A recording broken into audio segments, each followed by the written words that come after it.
ચાલો વિદ્યાર્થી મજામાં. તો આપણે ધોરણ 9 એમાં તો કે વિજ્ઞાન અને ટેકનોલોજીનો અભ્યાસ કરીએ છીએ. એમાં આગળના લેક્ચરમાં આપણે શું જોઈએ બે પ્રકારનો અભ્યાસ કરીએ. આપણી આસપાસના દ્રવ્ય અને આપણી આસપાસના દ્રવ્યો શુદ્ધ છે એમાં અમુક પોઈન્ટ જે કટ છે તે આપણે કટ કરેલો કોર્સ પર તમને મોકલ્યો છે એમાં જોઈએ કેવો પોઈન્ટ પૂછાવાનો નથી, પણ આપણે ભણવાનું તો જરૂરી છે. ભલે અત્યારે પરીક્ષામાં આગળ તો ધોરણ 10માં 11 12માં ઉપયોગી છે, પણ આજે કેવું જે પ્રકરણ છે પ્રકરણ 3 તેના વિશે આપણે અભ્યાસ કરવો છે. શું છે 3? એમાં નામ આપણે લખી દો પરમાણુ અને અણુ.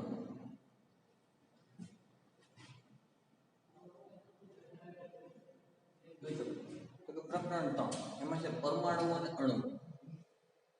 એના વિશે આપણે વાત કરીએ. ખાસ તો કે સરળ વસ્તુ છે, સાહેબ કઈ અઘરી વસ્તુ છે નહીં. તો કે પ્રાચીન અને ભારતીય વૈજ્ઞાનિક, પ્રાચીન ભારતીય અને ગ્રીક વૈજ્ઞાનિક તો કે દ્રવ્યના વિભાજન શેની વાત કરવી છે કે દ્રવ્ય વિભાજન. દ્રવ્યનું શું કરવું છે? વિભાજન કરવાની વાત કરવામાં આવે છે.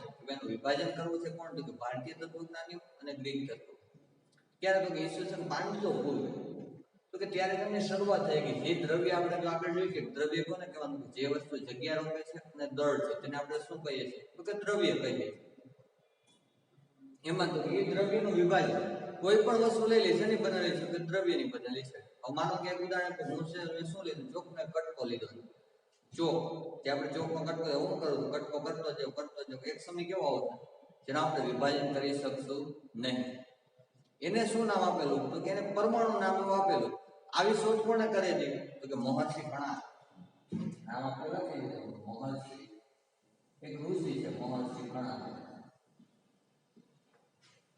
મહર્ષિ કણાદ કણ શબ્દ છે તે પણ તેની ઉપર આપણે કોઈ વસ્તુને કણ એવું કહી છે તેના ઉપર જે આવે છે કણાદ. મહર્ષિ કણાદ ઉપરથી કણ શબ્દની ઉત્પત્તિ થઈ છે. એટલે તેમના નામ ઉપરથી રાખવામાં આવેલો છે આ શબ્દ. તો કે વિભાજન કરવામાં આવેલું છે. શું કર્યું? તો કે ચોકનો ટુકડો લઈ લે તો કોઈ પણ ટુકડો લેશે, ઝીણો ઝીણો કટકા છે આપણે ભાંગતા જે કટકા એ કટકો એમાં બીજો કટકો એમાં ત્રીજો. એક સમય એવો આવશે શું થશે કે આપણે તેનું વિભાજન કરી શકશું નહીં. તો આના પછી મહર્ષિ કોણ આવ્યું છે? તો કે કણાદ આવી ગયું. મહર્ષિ કણાદ પછી પણ આગળ વાત કરીએ એમાં. ત્યાર પછી એક વૈજ્ઞાનિક આવે છે પપ્પુતા કાત્ય. કયો વૈજ્ઞાનિક? પપ્પુતા કાત્ય. પપ્પુતા કાત્ય વૈજ્ઞાનિક શું કહે છે? કે દ્રવ્યનું જેમ તો કે દ્રવ્યના કણોથી સંયુક્ત રૂપે અસ્તિત્વ ધરાવે છે. દ્રવ્યના કણો કોણ કહે છે? પપ્પુતા કાત્ય નામની તત્વજ્ઞાની છે કે દ્રવ્યના કણો સંયુક્ત રૂપે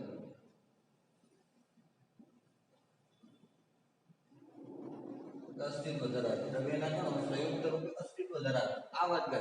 ત્યાર પછી તો ગ્રીક તત્વજ્ઞાની આવે ડેમોક્રિટસ અને લ્યુસિફસ.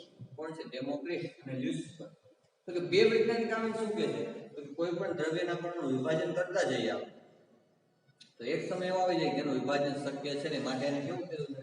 વિભાજન શક્ય નથી માટે શું કીધું? અવિભાજન. કોણ કહે છે? ડેમોક્રિટસ અને લ્યુસિફસ. તો આવી ક્યાં સુધી? 18મી સદી સુધી આવી. તો કે સંઘર્ષ ચાલતો કે ભાઈ કણોનો બનેલો છે કે અવિભાજ્ય છે પરમાણુઓ છે, અને નામ પણ આપી દીધું. કોને આપ્યું? ડેમોક્રિટસ અને લ્યુસિફસ. તો કે જે અવિભાજ્ય છે એને શું નામ આપ્યું? તો પરમાણુ એવું નામ આપ્યું. ત્યાર પછી તો 18મી સદી સુધી આ વસ્તુ જાય કે ભાઈ કણોનું બને પરમાણુનું બને કેવા છે? અવિભાજ્ય છે. 18મી સદી પછી શું થવામાં આવ્યું? તો 18મી સદી આપણે આગળ જોયું એમાં 18મી સદીના અંત સુધીમાં શું હતું? તો 18મી સદીના અંત સુધી તો કે વૈજ્ઞાનિક તત્વો કે સંયોજનોનું બનેલું તે સંઘર્ષ માટે વૈજ્ઞાનિક પણ જાણો કે તત્વો ને સંયોજનો બનેલા છે. સંયોજનો બનેલું છે શું છે તે જાણો. તો 18મી સદીમાં ક્યાં વૈજ્ઞાનિક હતો? એન્ટોની લેવોઝિયર. આ જે વાત કરી છે આપણે પ્રસ્તાવના છે એન્ટોની લેવોઝિયર. એન્ટોની લેવોઝિયરે આપણે શું કરેલું છે? માહિતી દીધી છે. એન્ટોની લેવોઝિયરે માહિતી આપેલી કે ભાઈ દ્રવ્ય સંચયનો નિયમ આપેલો છે. સમજવા એન્ટોની લેવોઝિયરે દ્રવ્ય સંચયનો નિયમ આપ્યો છે. શું નિયમ છે? તે બે નિયમ આપ્યા કે ભાઈ દ્રવ્ય સંવિકરણ નથી, બે દ્રવ્ય સંચયનો નિયમ અને નિશ્ચિત પ્રમાણનો સંવિકરણ શું કહેવાય? તો બે નિયમ એના સંવિકરણ.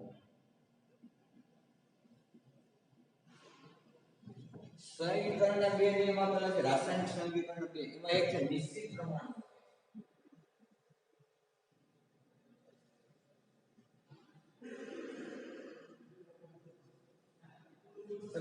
નિશ્ચિત પ્રમાણ અને બીજો છે દ્રવ્ય સંચય.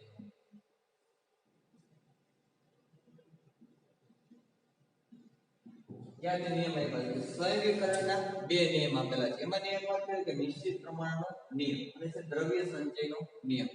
તો કોઈ પણ દ્રવ્ય તમે લઈ લો, બે નિયમની આપણે વાત કરીએ. નિશ્ચિત પ્રમાણ તો કે પાણી લઈ લો તમે, તો કે ભારતમાંથી પાણી લો તો ભલે, બીજા દેશમાંથી લો તો ગુજરાતમાંથી પાણી લો તો ભલે, રાજસ્થાનમાંથી લો તો પણ પાણીનું સૂત્ર નિશ્ચિત શું છે? H2O, બે હાઇડ્રોજન અને એક ઓક્સિજન ફિક્સ જ છે, માટે નિશ્ચિત પ્રમાણનો નિયમ. ત્યાર પછી તો કે દ્રવ્ય સંચયનો નિયમ. હવે માનો કે મેં પાત્ર લીધેલું છે, એક ફ્લાસ્ક લીધું છે, ફ્લાસ્કની અંદર મેં પાણી ભરી દીધું છે, એની અંદર પાણી Zn ના ટુકડા લઈ લો, એક HCl લઈ લો, આખી પ્રક્રિયા થઈ. બે વસ્તુનું મિશ્રણ થાય છે રાસાયણિક પ્રક્રિયામાં, ત્યાં તેમના વજનમાં કઈ ફેરફાર થયો તો તે વસ્તુ જોવાની છે. પણ જ્યારે શરૂઆતનું વજન કરવાનું કે ટેસ્ટ ફ્લાસ્ક લઈ લીધું છે, માનો કે આવીને પ્રયોગ કરી આવો. હવે આ ફ્લાસ્ક લીધેલો, ફ્લાસ્કમાં શું કરું છું અત્યારે કે ટેસ્ટ ટ્યુબ રાખેલી છે મિત્રો, એમાં માનો કે ઝીંક રાખેલું છે અને આ વસ્તુ એમાં શું છે તો કે HCl રાખેલું છે. રેડી? તો જ્યારે તે અત્યારે વજન કરવાનું છે, બોલો હલાવીને શું કરવું? આને મિશ્રણ કરવું. HCl અને Zn નું મિશ્રણ કરી ત્યારે તો કે રાસાયણિક પ્રક્રિયા થઈ છે, કઈ થઈ છે? આવી રીતના Zn HCl શું બનશે? ZnCl2 H2. તો આવી રાસાયણિક પ્રક્રિયા થઈ છે. તો કે જે રાસાયણિક પ્રક્રિયા થઈ છે એમાં તો કે વજનમાં કશો ફેરફાર જોવા મળતો નથી. Zn નું જેટલું વજન છે HCl નો છે રાખો, એટલે તો ખાસ કરીને વજન કરી લીધું છે.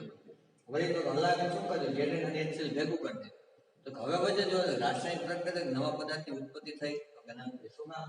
દ્રવ્ય સંચયનો નિયમ છે. રેડી? ખાસ આ વસ્તુ યાદ રાખજો. એટલી વસ્તુ તો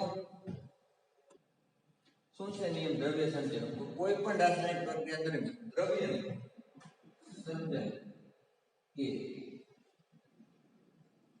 વિનાશ થતો, કોઈ પણ રાસાયણિક પ્રક્રિયામાં દ્રવ્ય સંચય એટલે દળ સંચયના નિયમની વાત કરીએ. કોઈ પણ રાસાયણિક પ્રક્રિયા દરમિયાન દ્રવ્યનું સર્જન કે વિનાશ થતો નથી. આ તો શેની વાત થઈ ગઈ છે? તો કે દ્રવ્ય સંચય, દળ સંચયના નિયમની વાત કરી છે. ત્યાર પછી જો તો કયો છે કે નિશ્ચિત પ્રમાણનો નિયમ. કોઈ પણ રાસાયણિક પ્રક્રિયાનું તત્વ તો કે દળ છે નિશ્ચિત પ્રમાણમાં, આજે ચોક્કસ દળ જ હોય, તત્વ જે પણ છે એનું દળ શું છે તો કે ચોક્કસ છે. હવે વાત એ કરતો કે જે બે પ્રશ્નો છે, સંયોગીકરણનો નિયમ, નિશ્ચિત પ્રમાણનો દ્રવ્ય સંચયનો નિયમ, તો કે આ વખતેની આપણી પરીક્ષા છે એ પરીક્ષામાં આ બે કોણ થવાના છે નહીં, માટે આપણે સમજી લીધા છે. ત્યાં છે પેજ નંબર 2 અને 3 ઉપર આપેલો છે કે નિશ્ચિત પ્રમાણ દ્રવ્ય સંચયનો નિયમ. તો આ વર્ષે આપણા કોર્સમાંથી નીકળી ગયેલ છે, પણ સમજવા જરૂરી. આજ વસ્તુ જે મેં સમજાવી કઈ વસ્તુ કે તો પ્રસ્તાવનાની વાત છે, દ્રવ્યનું વિભાજન કે મહર્ષિ કણાત્મકતા કાંતે રેડી લેવોઝિયર, એન્ટોની લેવોઝિયરની વાત કે લ્યુસી પાસે કપુતા કાંતે, કે આવા વૈજ્ઞાનિકો શું કહેવા માંગે પ્રસ્તાવના જોઈ લે. ત્યાર પછી તો કે સંયોગીકરણ, એન્ટોની લેવોઝિયર સંયોગીકરણના બે નિયમો આપેલા છે, ત્યાં કે નિશ્ચિત પ્રમાણ અને દ્રવ્ય સંચયનો નિયમ. તો આજના લેક્ચરમાં જે વાત કરી નિશ્ચિત પ્રમાણ દ્રવ્ય સંચયનો નિયમ, તો આ બે પોઈન્ટ આગળ કે પૂછાવાના છે અને આગળ એટલે પરીક્ષામાં 9 પંક્તિ વાત થાય, ધોરણ 10 માં આવતો એમાં થોડું ઉપયોગી વસ્તુ આવશે. એટલે એ માટે શીખવા જરૂરી છે, ભલે પરીક્ષામાં પૂછાવાના છે નહીં, માટે લખીને ત્યાર તો આપણે કરશું, પણ એવું કરશું કે એક્ઝામમાં પૂછાશે નહીં. પ્રસ્તાવના કમ્પ્લીટ પડી જાય છે સંયોગીકરણ. જે વસ્તુ અત્યારે આપણે સમજ્યા છે એ શેમાં સમજવી છે તો એ જ વસ્તુ આપણે શેમાં તો પ્રોજેક્ટ દ્વારા પણ સમજે, વિડિયો લેક્ચરમાં પણ ખબર પડે કઈ રીતના શું કહેવા માંગે છે. રેડી? ચાલો હવે આપણે સમજવું પ્રોજેક્ટ લેક્ચરમાં જે પણ સમજીએ સંયોગીકરણ નિયમો અને પ્રસ્તાવના, તો આપણે તેમાં નિહાળીએ. પ્રાચીન ભારતીય અને ગ્રીક તત્વજ્ઞાનીઓ હંમેશા દ્રવ્યના અજ્ઞાત અને અદ્રશ્ય એવા સ્વરૂપ વિશે આશ્ચર્યચકિત થતા રહ્યા. ઈસવીસન પૂર્વે 500ની આસપાસ ભારતમાં દ્રવ્યના વિભાજનનો વિચાર કરવામાં આવ્યો હતો. ભારતીય તત્વજ્ઞાની મહર્ષિ કણાદે એવી ધારણા કરી કે જો આપણે દ્રવ્ય એટલે કે પદાર્થનું વિભાજન કરતા જઈએ તો આપણે વધુ ને વધુ નાના કણો પ્રાપ્ત કરતા જઈશું. અંતે એવો સમય આવશે કે આપણે એવા સૌથી નાના કણ સુધી પહોંચી જઈશું કે જેનું વધુ વિભાજન શક્ય નહીં બને. તેમણે આ કણોને પરમાણુ એવું નામ આપ્યું. અન્ય એક ભારતીય તત્વજ્ઞાની પકુધા કાત્યાયમે આ સિદ્ધાંતને ઝીણવટપૂર્વક સમજાવ્યો અને કહ્યું કે આ કણો સામાન્ય રીતે સંયુક્ત રૂપે અસ્તિત્વ ધરાવે છે, જે દ્રવ્યના વિવિધ સ્વરૂપો આપે છે. આશરે તે જ સમયગાળામાં પ્રાચીન ગ્રીક તત્વજ્ઞાની ડેમોક્રિટ્સ અને લ્યુસિપસે સૂચવ્યું કે જો આપણે દ્રવ્યનું વધુને વધુ વિભાજન કરતા જઈએ તો એક સમય એવો આવશે કે જ્યારે પ્રાપ્ત થયેલા કણોનું વધુ વિભાજન શક્ય નહીં બને. ડેમોક્રિટ્સે આ અવિભાજ્ય કણોને પરમાણુ અર્થ અવિભાજ્ય કહ્યા.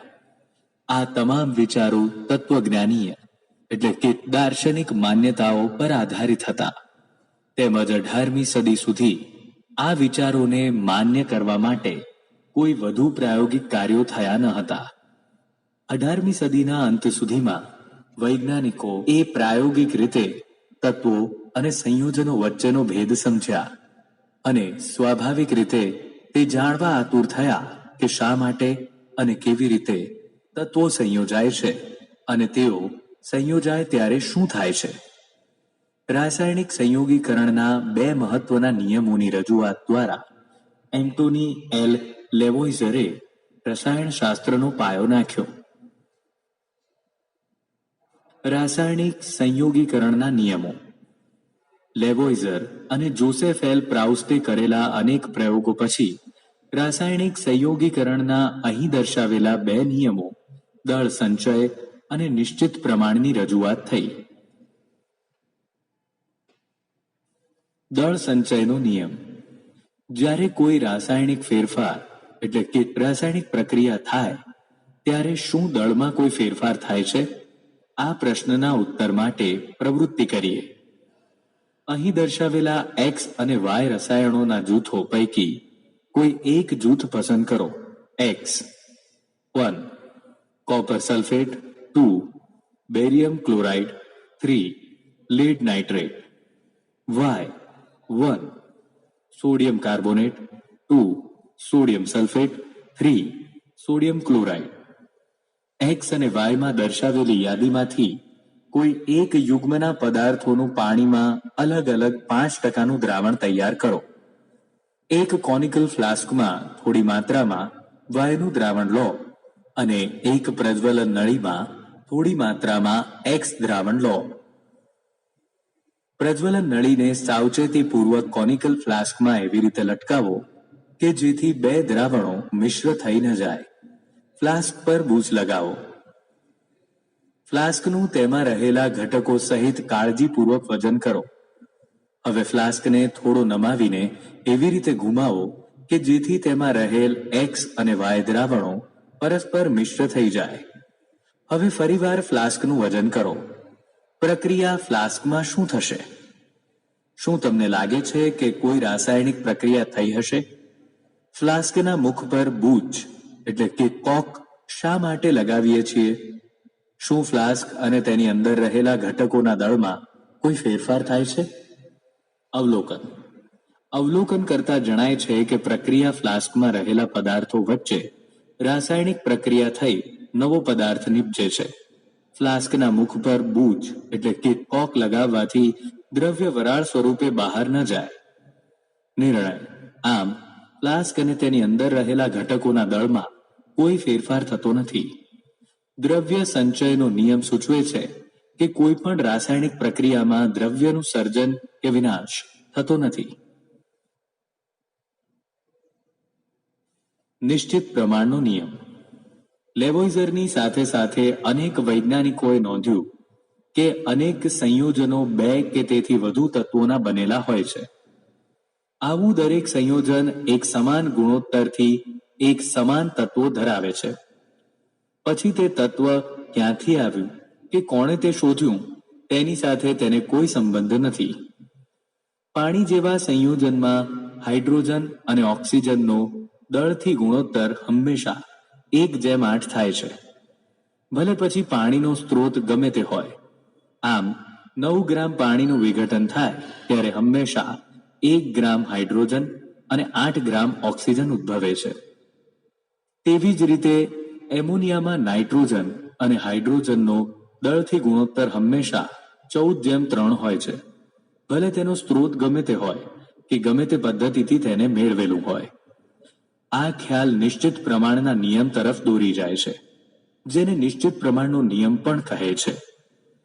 પ્રાઉસ્ટે આ નિયમની રજૂઆત આ પ્રમાણે કરી હતી: રાસાયણિક પદાર્થમાં તત્વો હંમેશા દળથી નિશ્ચિત પ્રમાણમાં હાજર રહેલા હોય છે.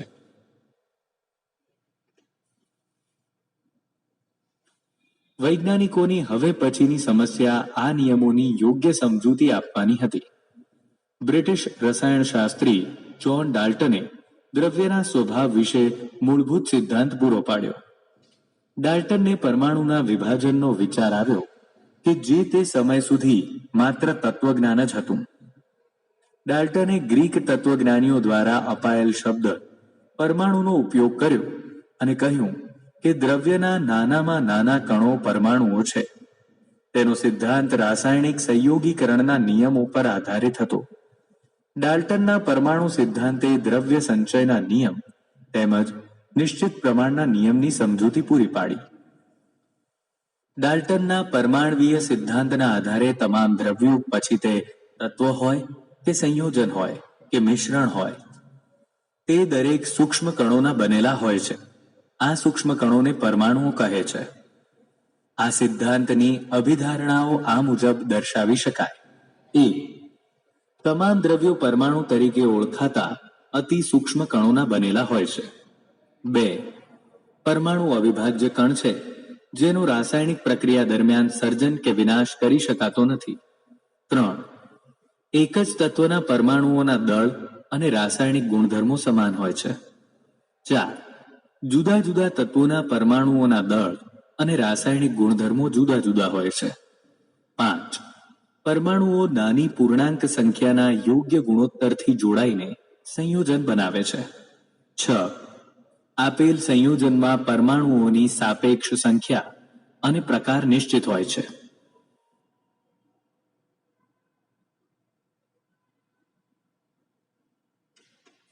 પરમાણુ શું? ચાલો, તો પ્રોજેક્ટરમાં પણ આ લેક્ચર નહીં આવે. પહેલા તો શરૂઆતમાં સમજાવી દીધું.